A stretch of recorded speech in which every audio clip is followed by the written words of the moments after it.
വളരെ എളുപ്പത്തിൽ ചായക്കട സ്റ്റൈലിൽ ഒരു സുഖിയൻ ഉണ്ടാക്കിയാലോ? അതിനായി 100 ഗ്രാം ചെറുപയർ വൃത്തിയായി കഴുകിയെടുക്കാം. ഇതൊരു കുക്കറിലേക്ക് മാറ്റി ഒന്ന് നന്നായി വേവിച്ചെടുക്കാം. ആവശ്യത്തിന് വെള്ളവും ഒരു നുള്ളു ഉപ്പും കൂടി ചേർത്ത് നന്നായി ഒന്ന് വേവിച്ചെടുക്കാം. വേവിക്കുമ്പോൾ ഒരു നുള്ളു ഉപ്പ് കൂടി ചേർത്ത് കൊടുക്കേണ്ടതാണ്.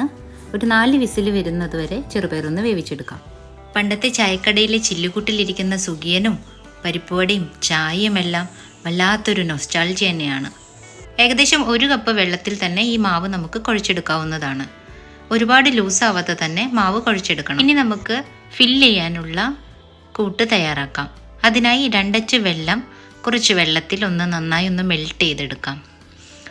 ഇപ്പം ഏകദേശം വെള്ളം ഉരുകി പാവായിട്ടുണ്ട്. അതിലേക്ക് ഒരു നുള്ള് ഏലക്കാപ്പൊടി ചേർക്കാം. ഏലക്കാപ്പൊടി ചേർത്തപ്പോൾ തന്നെ നല്ല മണം വരുന്നുണ്ട്. ഇതിലേക്ക് 1/2 കപ്പ് തേങ്ങ ചേർത്ത് കൊടുക്കാം. നന്നായി ഒന്ന് ഇളക്കി തേങ്ങയും വെള്ളവും ഒന്ന് നന്നായി യോജിപ്പിച്ചു കൊടുക്കാം.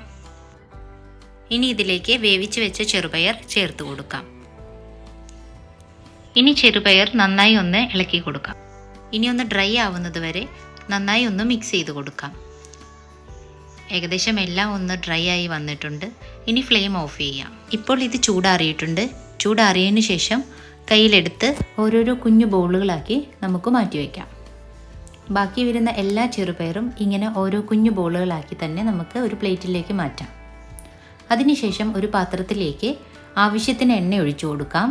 ഓരോ ബൗളും മാവിൽ മുഴുവനായി മുക്കി ഓരോന്നായി വറുത്തെടുക്കാം. ഒരുപാട് സമയമൊന്നും എണ്ണയിലിട്ട് വറുത്തെടുക്കേണ്ട ആവശ്യമില്ല. ഏകദേശം ഉള്ളിലെല്ലാം വെന്തിരിക്കുകയാണല്ലോ. അതുകൊണ്ട് തന്നെ ജസ്റ്റ് മേലത്തെ ആ മൈദ ഒന്ന് വെന്ത് കിട്ടിയാൽ മതി. ഇങ്ങനെ ബാക്കി വരുന്ന എല്ലാ ബോൾസും നമുക്ക് എണ്ണയിലിട്ട് വറുത്ത് കോരാം. ഏകദേശം സുഖിയൻ റെഡിയായിട്ടുണ്ട്. ഇനി നമുക്ക് പതുക്കെ ഇത് പാത്രത്തിലേക്ക് മാറ്റാം. കുട്ടികൾക്കും മുതിർന്നവർക്കും എല്ലാവർക്കും ഇഷ്ടപ്പെടുന്ന ഒരു 4 മണി പലഹാരമാണ്.